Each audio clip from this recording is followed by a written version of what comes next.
Hey everyone, welcome to Zen and Tech, our weekly podcast focused on centering your inner geek and using technology to help deal with the stresses of your connected life. I'm Renee, and the host for your show is Georgia. Before we begin, I just want to remind you that while Georgia is a therapist, she's not your therapist. Everything said or implied in this episode is for informational and entertainment purposes only and shouldn't be taken in any way as a replacement for personal professional care.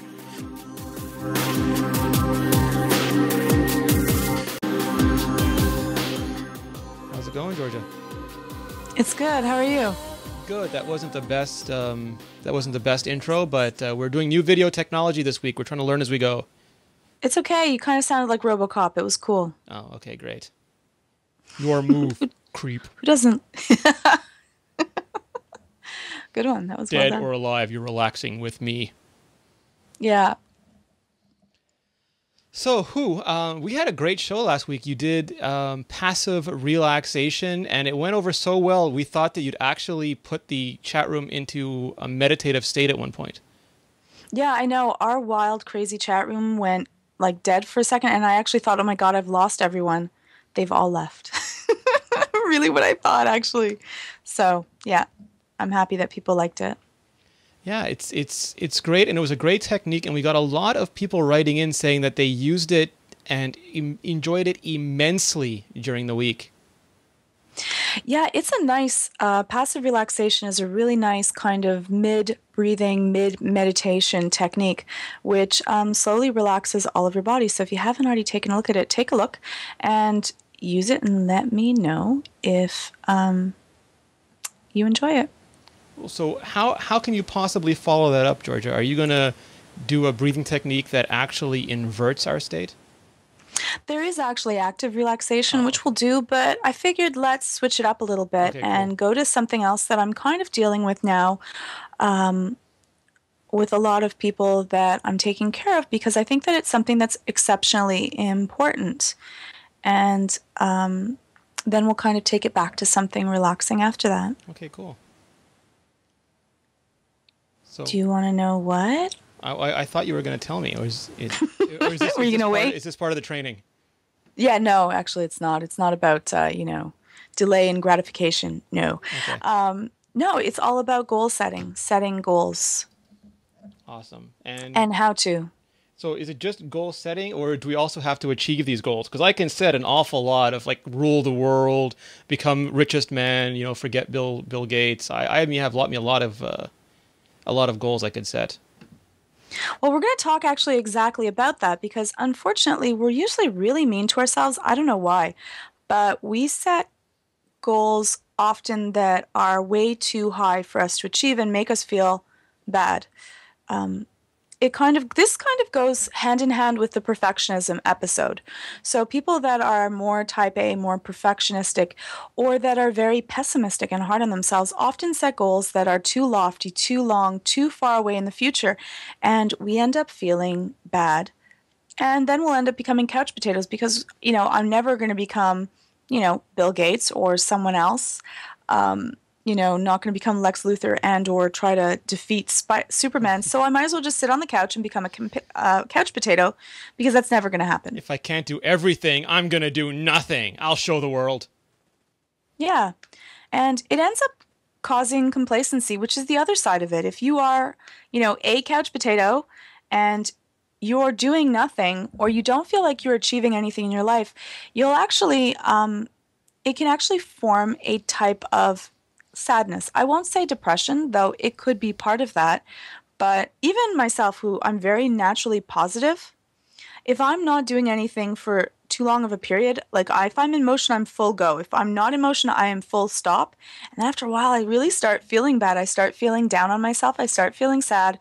And I can actually feel like I feel really, really icky. So maintaining goals is also really good for our self-worth, but the type of goals that we're going to discuss today are mini goals. So is that sort of like one step at a time philosophy, where you don't want to tackle everything at once? You want to have reasonable steps along the way?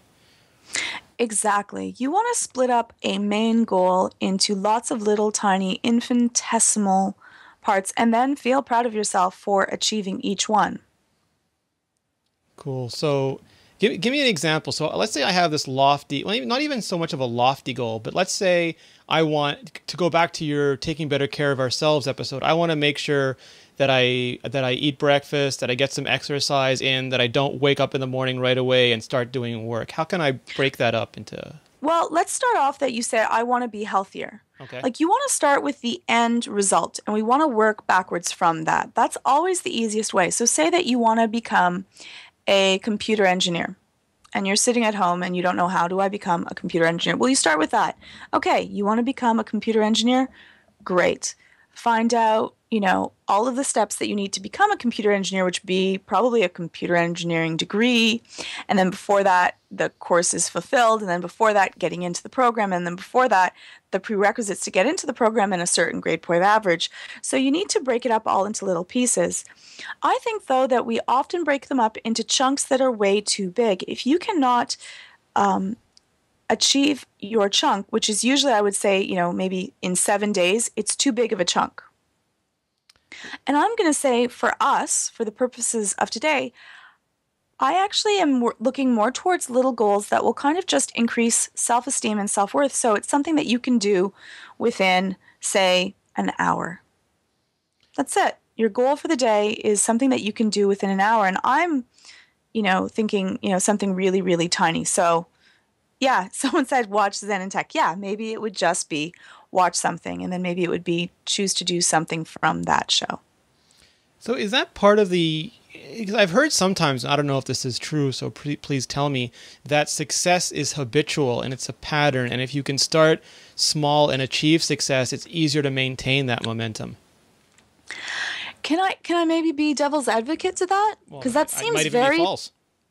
It seems very perfectionistic. I am not aiming for success. Oh. And that was my problem when I used to have the worry of failure. Saying that you have to succeed already puts this huge lofty goal that if it doesn't happen, if I try 100% and say that my goal for today is to learn one magic trick, which for me is kind of fun. So I learn all these silly little magic tricks just for kicks.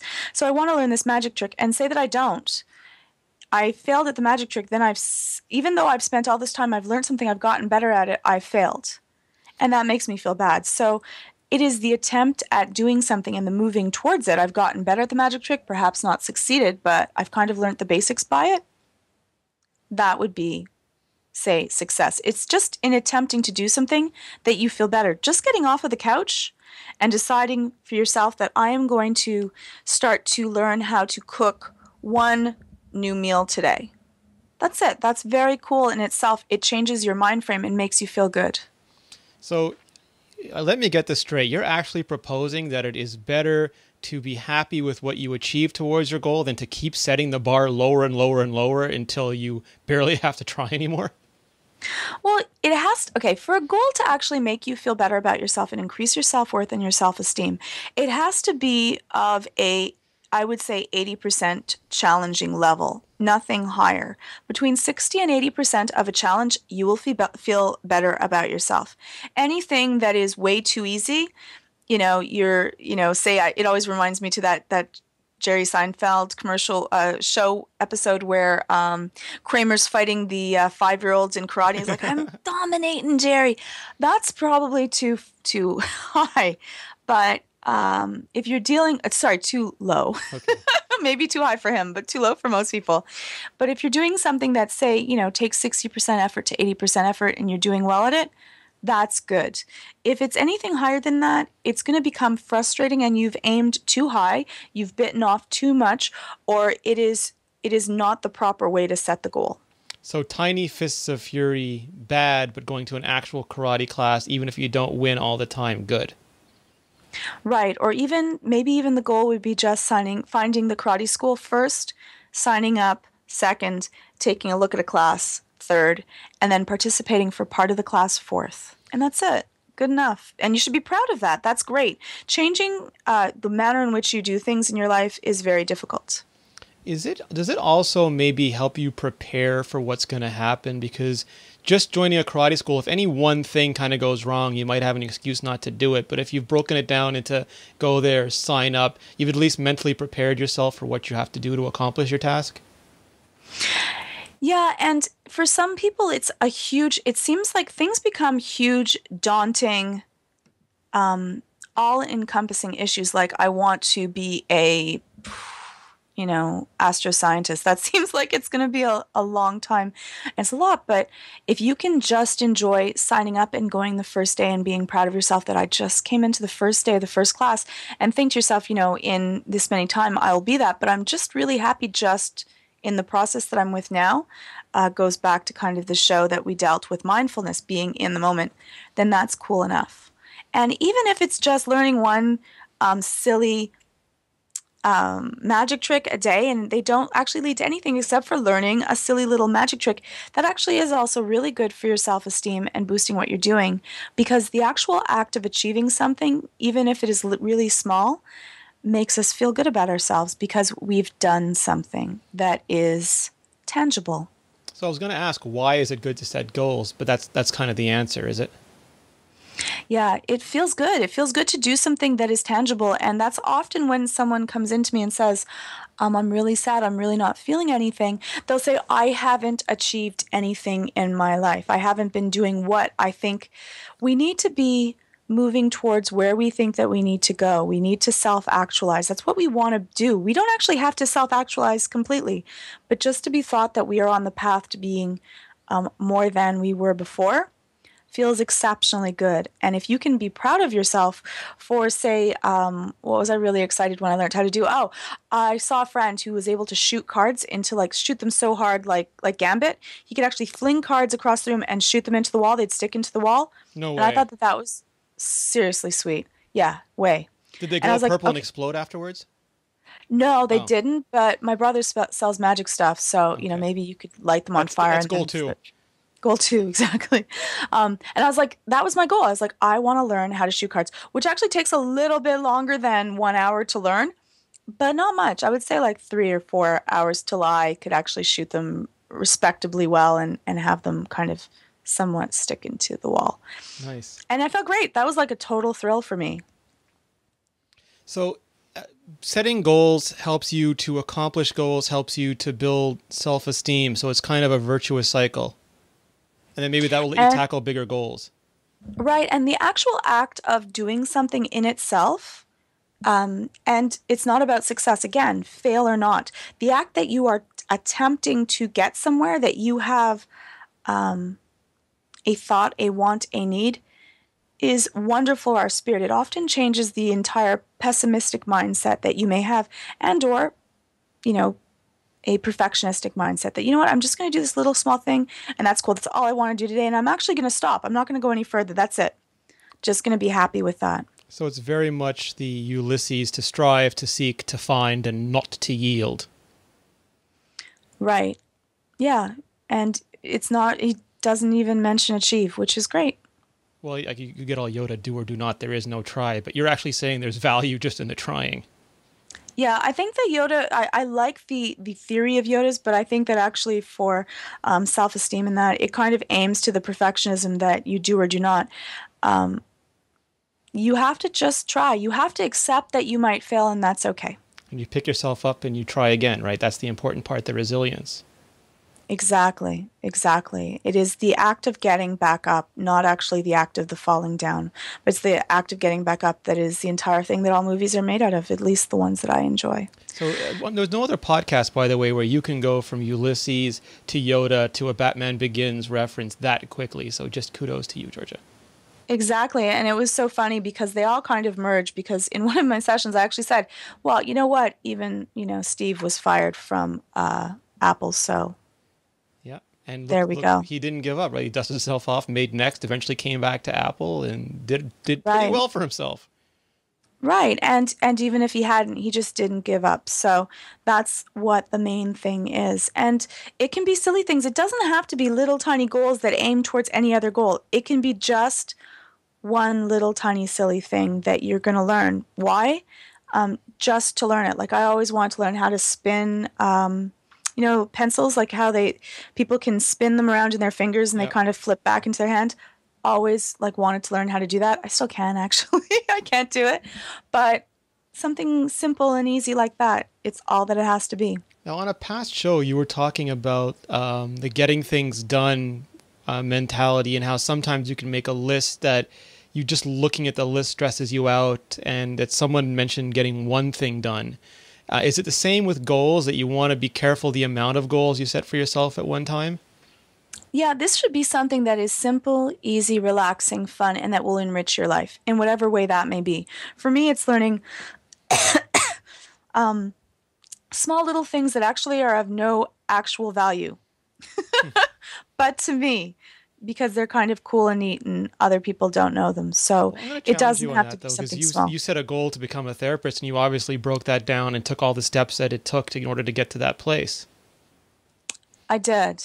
I did. And sometimes it was roundabout. So that's true. But yeah, as long as you kind of take all of the pieces to it, you can use it that way. But what I'm meaning to say is that it doesn't have to be something that has a lofty goal at the end of Yeah. it. It can be just that simple. So start small. Start small or stay small. Because now I'm not sure. Do I want to eventually build to bigger goals? Do I want to have life goals as well as just entertainment goals? Well, I'll tell you the parameters of the homework, and then you can Oh, choose to use it any which way you so want. nice. So, whether or not it is towards a large goal, I don't care right now. This is just about practicing making small, manageable goals. Whichever way you choose to use them is up to you. It is this: it has to be a goal that can be accomplished within an hour. As Sock said, maybe 45 minutes. That's fine. But it should be short, simple, easy, and something that you have chosen for yourself, Now, whatever why an need that hour? may be. It has to be something that is not going to be lofty and daunting. If you're choosing goals that are going to take longer than your attention span and your need, they're too big. It should be something that is begun and completed in an hour period of time, because then you can go on to other things. If not, I would say you've cut it up into too large of a piece. Because in your So it wouldn't be perfectionism cleaning episode, out. Yeah. you did a book in a whole. You gave yourself a whole day to do the book because you didn't Right. want to be perfectionistic about it. Is this in the same line? Yes, it's exactly that. In the end, often, and what I'm trying to stop is procrastinating. Often, if something is too big, we will choose to procrastinate instead because it is too large of something to do. And actually, even in that book episode, I think that I might have given myself too short of a time to complete something because I procrastinated till the Sunday of all of the days during the week, though I had a whole bunch of other things to do during that day. But it might have been too big. So it might be instead of painting your entire room, it might be just putting the edging on the entire room Painting the instead. door. Painting, not even maybe the door, just painting the, taking off the doorknob, maybe might be all that you have to do. Could be dusting, but is dusting learning a skill? No. So it wouldn't be a new skill unless you've never dusted before. If you've never dusted before and you want to learn, that someone from the chat room said dusting. If you've never learned how to properly dust and you're going to take a look on a YouTube video and then practice it, it works. So If not, it's just you doing a chore, I'm getting not the same as confused a a little bit. goal. So maybe just back it up a little bit, because it can't be a big chunk, but it has to be learning. What is the goal to my goal? What am I trying to accomplish with this? I would like for you to expand your bubble. So learn something new, which is the next part of the homework. Has to be something that you don't already know how to do and you can do within an hour. Okay, so the edging So of the that painting would only count if you'd never edged the room before. if you don't know how to paint, Yeah. or if you don't know how to dust, or if you don't know how to cook a certain meal, or a magic trick, or how to write a word in a different language. It's trying to make yourself a little bit more than what you were before. It's almost like challenging yourself to grow. Exactly. It's all about growth. It's all about adding more into who you are as a person, which feels really good. To learn something new feels amazing. It's like when I first started leveling my character in World of Warcraft. That was really cool. The first few levels, everything was new and cool and fun and exciting. You know, by the time that you're at level 60 or 80 or whatever it might be, you're kind of like jaded and nothing is really exciting. So It's kind of like why a yellow belt is so easy to get, because they want to give you some sort of a reward early in your participation. and it feels so good. Yeah. You know, yeah. So get a yellow belt in an hour, folks. That's what she's really saying here. If you can. Nice. So to kind of bring it back around to what we've been dealing with so far, this this thing, it's sort of mindful because you have to concentrate and focus on doing this. You can't be perfectionistic because you have only a certain amount of time to do it in. How else is this building what we've done before? Well, I think that this is a fight against complacency. I think that what happens often in our lives, especially after we've become established, we're comfortable, we don't have to struggle anymore, is that we end up deciding to coast, deciding that things are okay, I don't have to push myself at all anymore. Yeah. And that can lead, well, my term is complacency leads to death. Yeah. It leads to stagnation. It leads to the feeling of being stuck in a path, in a rut. And if you feel like you're stuck in a path or in a rut, the feeling of deciding to do something simple and easy and have added to what you don't already have as a person, as a skill, is a wonderful feeling. And that can be enough of a boost to jump yourself off of that rut and to be able to be back on the path and moving at a level and pace that you feel comfortable at. Okay, nice. So that's the homework. Is there anything that they want to avoid? Is there any downside to doing this? Anything they want to be careful not to try? Okay, that's two different kind of questions. Okay. But yeah, don't try anything dangerous that's going to hurt yourself and tell me about before. But don't try parkour for an hour. You might. If you are a gymnast and you're already doing something and that again, it's all within your level of reasoning. Right. But yeah, Sock says, don't get all OCD about the new task. No, be good to yourself. Be proud of that you've tried it, not that you're fully exceptional at it. Try to not give a whole bunch of but statements like, I just made this Thai food, but it's the first time, it's probably horrible. Just be excited that you tried something out. Nothing after I the love but YouTube counts, right? for these things, and there's like life hackers and everything else. Yeah, exactly. Game of Thrones. Everything after the but didn't count. Everything out, yeah. And enjoy the experience of learning something new. And please let me know you're going to try one thing per day. So you'll have a minimum, let's say, give you 2 days off. So 5 things during the week that you have tried. Well, hold on, wait a minute. I thought it was one thing. You're saying one thing a day? Oh, one thing a day. What? No, yeah, wait, I'm going to rewind the show. You never said one thing a day. No? No. I didn't? No. Okay, so here we go. One new thing. You're going to set a goal to learn one thing that you didn't know before a day that will take you about 45 minutes to learn. Wow. Homework's getting hard. Simple, man. 45 minutes. That's it. Maybe even less than 45 minutes. Well, it could be an hour, it could be 45 minutes. Hey, maybe it'll be 5 minutes. It doesn't have to be that long, but it can't be over an hour. That's way too long to practice something. So, if you're going to learn how to throw cards, and send me video if you learn that, please. Yeah. And if you don't send me a video of all the little tips and tricks. Go listen to our Priority 1 episode so you can figure out that you're worth spending that time on. Or do it in 5 minutes. It doesn't actually it's not the amount of time that matters. It's that you've learned something new. So it could be a new word, could be, that you've read how to do something. It could be, learned something from etiquette or a manner to fold paper to make a little crane. Origami. Whatever it is. Origami. And what might be nice is if either they leave a comment or they Twitter us or they email us and let us know what they're doing that day and then how they did with it. Right, exactly. I think that I'm going to learn for myself. I think I'm going to do another magic trick because I love magic tricks. They're kind of cool. I think I'm going to practice my throwing of cards because I haven't done that for a while, though it's a skill I have, but it's not really well learned. I think I'm going to learn a meal. So that's 1, 2, 3. And you'll have to keep with me to see what else I'm going to practice. Ooh, I think a knife technique. A knife. Now I'm scared. Yeah. And yeah, again, just at ZENandTECH, let us know what you are going to do for the day. And then at the end of the day, let us know how it went. And failing is not bad, right? As long as you pick yourself up and you try again. Yeah, you might not be able to do 5 things. Maybe it'll just be 1. That's okay. Nice. All right, Georgia, awesome. Where can we find out more about you? You can find me on Twitter at GeorgiaTIPB. And where else? Also on ZENandTECH.tv and also on iPhone Live, iPad Live. Nice. You can find me at Renee Ritchie. You can find all of us at ZENandTECH. You can email us at podcast@ZENandTECH, or you can leave a message on the blog when the show goes live. I'd like to thank everyone in the chat room for joining us.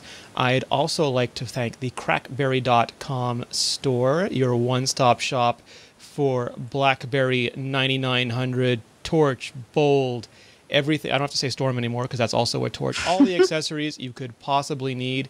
Go to shopcrackberry.com and get your BlackBerry on. And Cool. if you haven't already, please go to iTunes. Please subscribe to Zen and Tech. Please leave a rating. It helps iTunes feature us, which means that more people will find the show, and we can reach and hopefully help more people, because I think that this is important.